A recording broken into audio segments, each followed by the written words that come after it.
Hello everyone, this is Mahesh Soni, director Mahindra law institute. लेकर आए आपके लिए एक नई वीडियो जो डील करेगी section 174, 175 and 176 of the CrPC.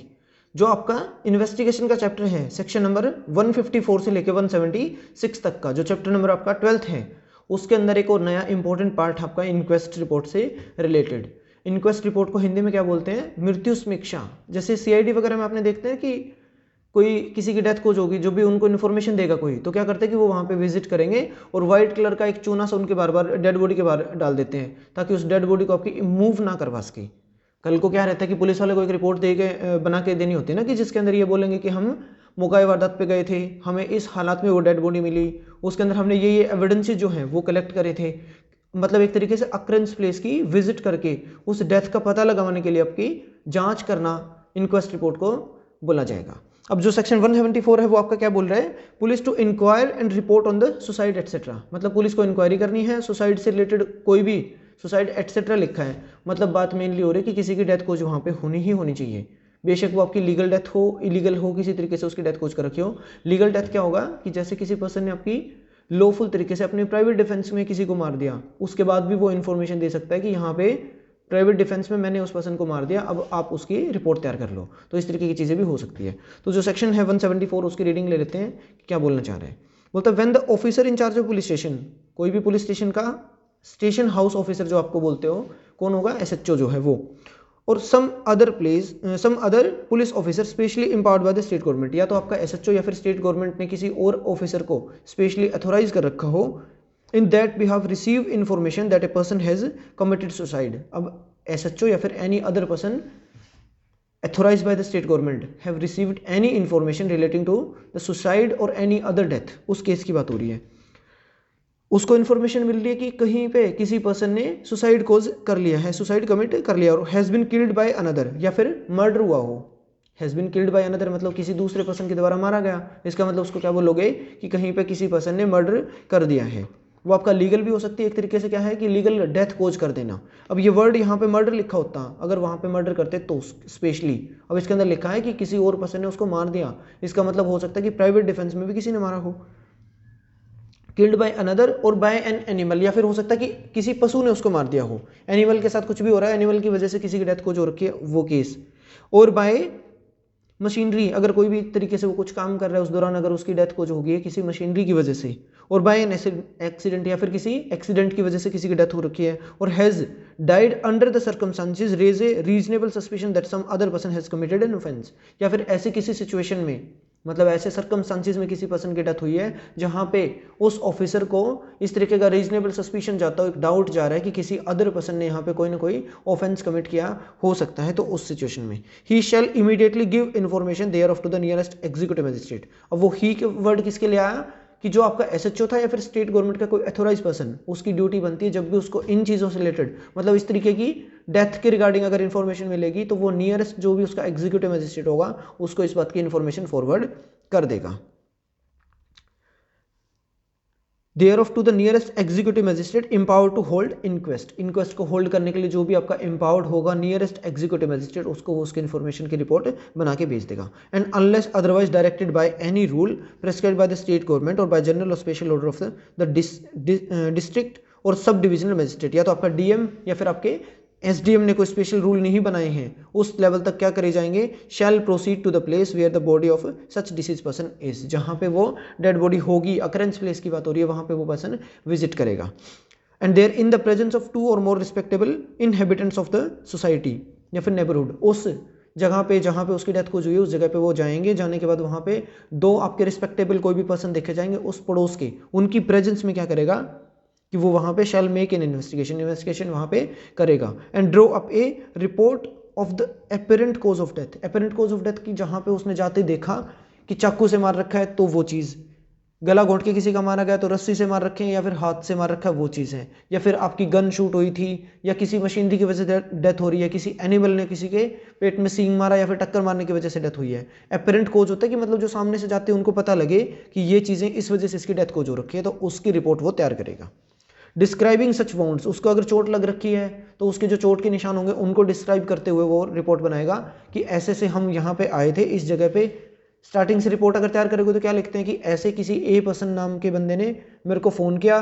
B जगह कोई प्लेस थी जिस जगह पे यहाँ पे डेथ कोज हुई थी किसी पर्सन की, तो हम वहाँ पे इस जगह पे इस टाइम पे विजिट किया। इंक्वेस्ट रिपोर्ट बनाने के दौरान हमने ये पाया कि वहाँ पे डेथ जो है वो किसी मशीनरी की वजह से या फिर किसी पशु के मारने से सुसाइड किया था, या फिर आपका किसी अदर पर्सन के किसी डेथ कोज करने की वजह से, मतलब किसी अदर पर्सन ने कोई अदर ऑफेंस कर दिया जिसकी वजह से उसकी डेथ कोज हुई है। तो ये रिपोर्ट के अंदर सारी चीज़ें वो लिखेगा। रिपोर्ट उसमें लिखेगा कि वाउंड क्या क्या चोट के निशान थे, कोई फ्रैक्चर आया हो, कोई ब्रशेस वगैरह कुछ है, खरोंच चोट वगैरह कुछ आ रखी हो, तो उस तरीके से जैसे किसी की डेथ कुछ करी गई है जला के, तो उसके जो जलने के निशान होंगे वो सारे के सारे उस रिपोर्ट के अंदर लिखे जाएंगे। And other marks of the injury as may be found on the body, body के ऊपर एक्सटर्नल मार्क जो भी उसके मिलेंगे वो सारे के सारे उसके अंदर लिखेगा। And stating in what manner or by what weapon or instrument and such mark appear to have been inflicted, अब वो इसके अंदर लिखेगा कि किस वेपन के थ्रू किस तरीके से उसकी डेथ कोज करी गई है, वो सारी रिपोर्ट तैयार करके आगे फॉरवर्ड कर दी जाएगी। सेकंड क्लोज है वो बोलता है the report shall be sign by such police officer, जो पुलिस ऑफिसर यहाँ पे आईओ होगा एक तरीके से उसके द्वारा साइन किए जाएंगे, और अदर पर्सन जो आपके रिस्पेक्टेबल इनहेबिटेंट्स थे उनके द्वारा साइन करेंगे। Or by so many of them as concur them, concur होता है आपके सहमति देना, मतलब एक चीज देखिए ना कि जैसे सीआईडी में बहुत सारे पर्सन आपके कलेक्ट हो जाते हैं, जब कोई पुलिस वाला आएगा उस डेड बॉडी के पास कोई आएगा तो बहुत सारे अदर बंदे भी इकट्ठे हो गए, अब चाहे तो उनमें से भी कोई अपने आप ही विटनेस बन के साइन करना चाहे तो वो साइन भी कर सकते हैं। 2 बंदों को तो साइन करवाएंगे जो आपके रिस्पेक्टेबल इनहेबिटेंट होंगे वो, उनके अलावा जो पर्सन यहाँ पे भीड़ इकट्ठी है उनमें से किसी अदर पर्सन के भी साइन करवाए जा सकते हैं। And shall forward to the district magistrate or the SDM, अब वो पुलिस ऑफिसर और जो आपका स्टेट गवर्नमेंट का अथॉराइज पर्सन था वो यहाँ पे क्या करेगा, रिपोर्ट तैयार करके यहाँ पे एसडीएम या फिर डीएम को भेज देगा खुद साइन करके। थर्ड बोलता है when the case involve the suicide bye A woman within the 7 year of her marriage, अपनी मैरिज के 7 साल के विद इन अगर किसी वुमन ने सुसाइड कर लिया तो वो केस, जैसे 113A(b) के अंदर देखा था ना एविडेंस एक्ट के अंदर, वो वाले सेक्शन की बात हो रही है।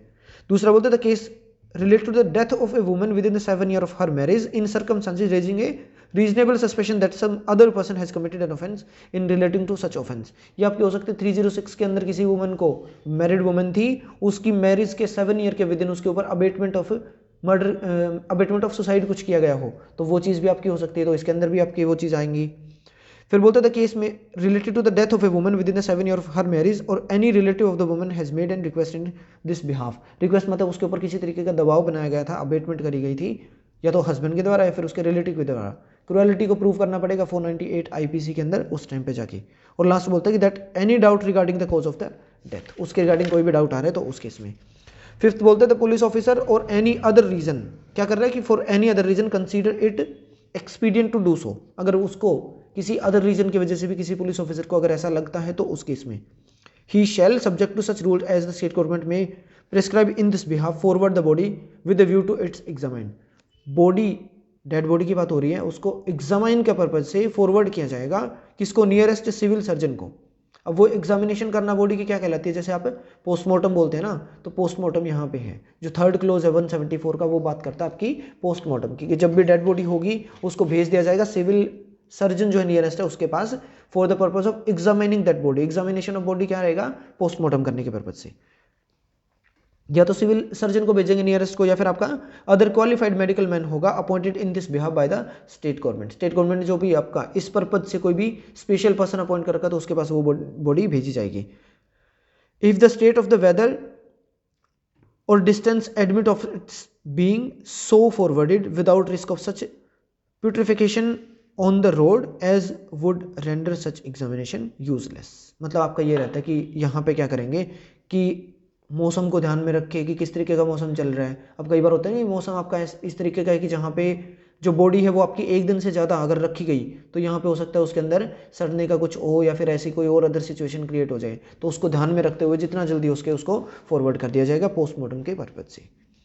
फोर्थ बोलते the following magistrates are empowered to hold the inquest, namely DM, SDM पीछे देखा था वो, and any other executive magistrate specially empowered in this behalf by the state government or the district magistrate, या तो district magistrate खुद होगा या फिर आपका कोई भी ऐसा हो सकता है जो कि सब डिविजनल मजिस्ट्रेट था या फिर आपका कोई एग्जीक्यूटिव मजिस्ट्रेट है जो कि स्पेशली एम्पावर किया गया था स्टेट गवर्नमेंट के द्वारा या फिर आपका डिस्ट्रिक्ट मजिस्ट्रेट के द्वारा, तो वो भी सारे के सारे आपके इंक्वेस्ट रिपोर्ट को होल्ड कर सकते हैं। अब 175 सेक्शन है power to summon the persons. अब ये जो 174 के अंदर जो अदर पर्सन जिनने साइन किए थे अपनी मर्जी से वो पर्सन, और जो 2 इनहेबिटेंट पर्सन थे जिनके साइन किए गए थे, उनको कोर्ट क्या कर सकती है, सम्मन भेज के उनको कोर्ट में बुला सकती है। A police officer proceeding under section 174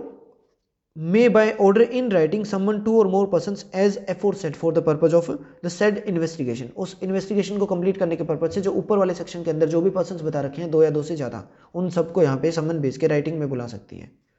and any other person who appear to be acquainted with the fact of the case, या फिर एनी अदर पर्सन जिसके ऊपर डाउट जाता हो कि इस पर्सन को इसके रिगार्डिंग नॉलेज हो सकती है, तो उनको भी समन दे के बुलाया जा सकता है। और every person so summon shall be bound to attend and to answer truly all the questions. अब जो पर्सन्स आपके जिनको समन भेजे गए थे उनकी ड्यूटी बनती है कि वो जिस जगह पे उनको बुलाया गया वहाँ जाएंगे और जो भी उनसे क्वेश्चन पूछे जाएंगे सारे के सारे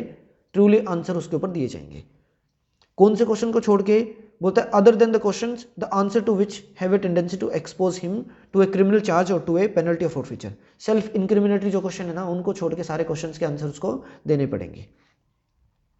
फिर आता है आपका 176 inquiry by the magistrate into the cause of death. Cause of death के रिगार्डिंग 174 में पुलिस ऑफिसर की बता रहे थे, यहाँ पे मैजिस्ट्रेट की बात हो रही है कि मैजिस्ट्रेट वहाँ पे कोज ऑफ डेथ के ऊपर इंक्वायरी करेगा। When the case is of the nature refer to in clause 1-2 of the subsection 3 of section 174, जो आपके वुमेन से रिलेटेड थे, विद इन 7 ईयर्स अगर किसी ने सुसाइड कर लिया या फिर किसी की डेथ कोज करी गई तो उस केस में the nearest magistrate empower to hold inquest. Empower to hold आपका जो भी नियरेस्ट एग्जीक्यूटिव मैजिस्ट्रेट होगा उसकी बात हो रही है कि नियरेस्ट जो भी एग्जीक्यूटिव मैजिस्ट्रेट जैसे 174 में था वो shall in any other case mentioned in the subsection 1 of the section 174 the magistrate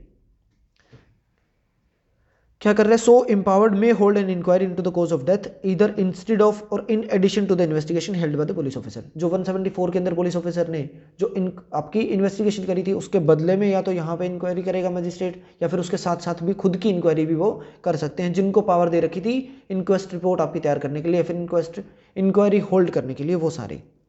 and if he does so he shall have all the powers in conducting it which he would have in holding an inquiry into the offence. मतलब इस inquest report को तैयार करने के दौरान उसके पास वो सारी पावर होंगी जो कि एक नॉर्मल ट्रायल के दौरान जो किसी भी ऑफेंस का ट्रायल चला रहे हो उसके अंदर नॉर्मल में होती, वो सारी पावर यहाँ पे उसके पास हो जाएंगी। सेकंड आपका बोलता है 1A की बात कर रहा है जो कि आपका 2001 के अंदर इंक्लूड किया गया था, 2005 के अंदर इसको ऐड किया गया था। 1 का A where any person dies or disappears, या तो कोई पर्सन आपका गायब हो गया या फिर कोई पर्सन है जिसकी डेथ हो रखी है, या फिर कोई भी ऐसी वुमेन है जिसके ऊपर रेप कमिट किया गया, कहाँ पे, जब वो पर्सन पुलिस की कस्टडी में था। मतलब वुमेन का कस्टोडियल रेप, कस्टोडियल डेथ और कस्टोडियल आपकी डिसअपीयरेंस की बात हो रही है, तो उस केस में व्हाइल सच पर्सन और women is in the custody of the police और any other custody authorized by the magistrate और द कोर्ट, या तो पुलिस की कस्टडी में या फिर कोई अदर ऐसी अथॉरिटी जिसको पावर दे रखी थी मैजिस्ट्रेट ने, स्पेशल किसी के अंदर पावर दे रखी कि आप इसको कस्टडी में रख सकते हो, तो उनके ऊपर भी। Under this code in addition to the inquiry और investigation held by the police के द्वारा 174 की भी इंक्वायरी थी और आपकी कोई भी अदर इन्वेस्टिगेशन है उसके होते हुए भी an inquiry shall be held by the judicial magistrate और द मेट्रोपॉलिटन मैजिस्ट्रेट। जो नियरेस्ट एग्जीक्यूटिव मैजिस्ट्रेट था उसने तैयारी करी थी, उसके साथ साथ आपका बोलता है कि जो भी यहाँ पे जुडिशियल मैजिस्ट्रेट होगा और MM होगा वो भी यहाँ पे इंक्वायरी अपनी कर सकता है, एज द केस में भी within his local jurisdiction, within whose local jurisdiction the offence has been committed. जिसके भी एक लोकल ज्यूरिसडिक्शन के अंदर किसी ने ऑफेंस कमिट कर दिया तो उसके अंदर अपनी इंक्वायरी भी वो हेल्ड कर सकता है। कौन कौन यहाँ पे, एक जुडिशियल मैजिस्ट्रेट और दूसरा आपका मेट्रोपॉलिटन मैजिस्ट्रेट भी आपका काम कर लेगा। सेकंड वाला इतना इंपॉर्टेंट ज़्यादा नहीं है, थर्ड आपको ज़्यादा इंपॉर्टेंट नहीं है, जिसके अंदर यूँ बोल रहा है। थर्ड वाला एक बार देख लेते हैं ऊपर ऊपर से क्या बोल रहे हैं। Where whenever such magistrate consider it necessary to make an examination of the dead body of any person who has been already interred. जिस पर्सन को ऑलरेडी जिसको दबा दिया गया, मतलब क्या रहता है कि एक पर्सन को किसी ने मार दिया, मार के उसको किसी ने दबा दिया, तो दबाने के बाद अगर कोर्ट को लगेगा उस मैजिस्ट्रेट को कि उसको निकाल के उसकी जांच करी जानी चाहिए, तो उसको बाहर निकालने के भी ऑर्डर दिए जा सकते हैं। थर्ड के अंदर क्या बोलता है, हैज़ बीन इन्फर्ड। इन्फर्ड आपका होता है दफनाया दिया जाना चाहिए, जिसको मार के दफना दिया गया था, दफनाना होता है इन्फर्ड। और in order to discover the cause of the death, cause of the death को पता लगाने के पर्पज से the magistrate may cause the body to be disinterred. अब आपका क्या कर रहे हैं, डिसइंटर्ड एंड एग्जामाइंड, कि मतलब यहाँ पे ऑर्डर दे सकता है कि उसको डिसइंटर्ड मतलब बाहर निकालना, उसके एग्जामिनेशन करने के पर्पज से भी वो ऑर्डर दे सकता है।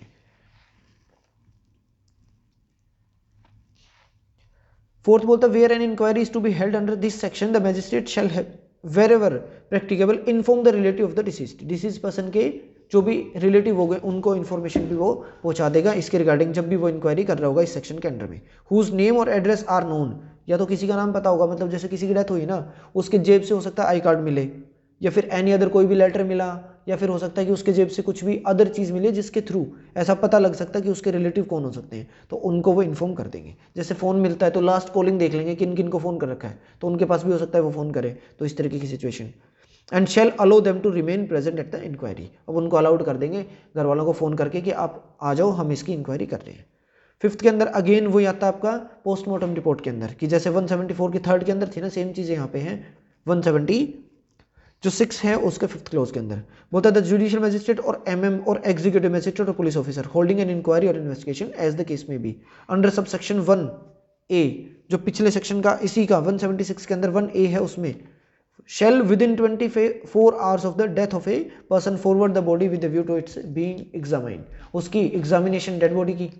मतलब उसकी डेथ के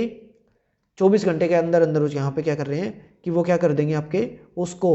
फॉरवर्ड कर देंगे किसी नियरेस्ट सिविल सर्जन के द्वारा जो उसकी एग्जामिनेशन करेगा उसके पास, या फिर आपका कोई भी क्वालिफाइड मेडिकल मैन होगा उसके पास 24 आवर्स ऑफ हिज डेथ के विद इन उसको ये वाले जो पर्सन इसके अंदर दे रखे हैं ना, जुडिशियल मजिस्ट्रेट है, एग्जीक्यूटिव है, एमएम है, या फिर आपका जो पुलिस ऑफिसर था वो सारे उसको फॉरवर्ड कर देंगे उसकी मेडिकल एग्जामिनेशन के लिए, मतलब आपकी जो एक तरीके से क्या बोलोगे पोस्टमार्टम, अगेन पोस्टमार्टम के लिए उसको आगे भेज दिया जाएगा। तो ये आप क्या उसके बाद आपकी एक एक्सप्लेनेशन दे रखी है जहाँ से पीटी के क्वेश्चन बन जाते हैं कि जो आपके रिलेटिव वर्ड था ना पीछे कि उसके रिलेटिव को फ़ोन करके बता देंगे, तो वो आपका रिलेटिव कौन होगा, ये तो पेरेंट्स हो सकते हैं या फिर आपके चिल्ड्रन है, ब्रदर सिस्टर और स्पाउस, इन सबको यहाँ पे इंक्लूड कर रखा है। तो पीटी के अंदर पूछेगा इसके अंदर से एक तो मैजिस्ट्रेट का नाम, दूसरा कितने टाइम पीरियड के अंदर, तीसरा रिलेटिव के अंदर कौन कौन इंक्लूड कर रखा है वो सारे, तो ये सारी चीज़ें आपकी इनके अंदर लिखी जाएंगी और इस तरीके से एक रिपोर्ट बना के आगे उसको फॉरवर्ड कर देगा। तो यहाँ पे हमारा इन्वेस्टिगेशन का जो चैप्टर था 12th वो आपका कंप्लीट हो गया। अगले चैप्टर के अंदर आपको अपील के रिलेटेड और आपकी जो ज्यूरिस्डिक्शन से रिलेटेड है, इन दो चैप्टर को मैं आगे की जितने भी वीडियोज होंगे उनके अंदर कवर करता चलूँगा। अब जो सेक्शन 175 है ना उसके ऊपर एक केस का नाम लिख लो, Malkiat Singh versus state of Punjab 1991 supreme court. Malkiat Singh versus state of Punjab 1991 supreme court. दूसरा जो आपका कस्टोडियल रेप की बात होती है उसके ऊपर एक केस है, मथुरा रेप केस के नाम से जो आप बोलते हो वो, Tukaram versus state of Maharashtra 1978 के अंदर। कस्टोडियल रेप के ऊपर आपका कौन सा केस है, Tukaram versus state of Maharashtra 1978, जिसको मथुरा रेप केस के नाम से बोलते हो।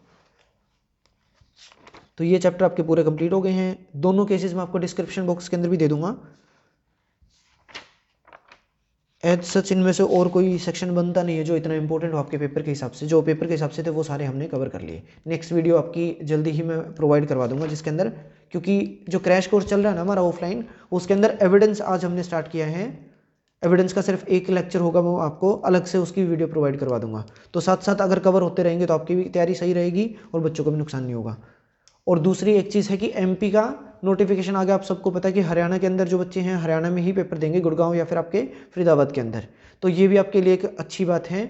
दूसरी 20 तारीख का जो पेपर है उसके हिसाब से आपको सिलेबस के दिन डिवाइड करने कि कितने दिन के अंदर हमने कौन सा सिलेबस जो है वो कंप्लीट कर लेना है, तो उसी के हिसाब से मैं आपको ट्राई करूँगा कि ये सारे सिलेबस भी आपको करवा ही दूँ। यहाँ पर मेरी ट्राई यही रहती है कि आपको मैं जितना टाइम पे हो सके वो सारा सिलेबस आपको प्रोवाइड करवाऊँ।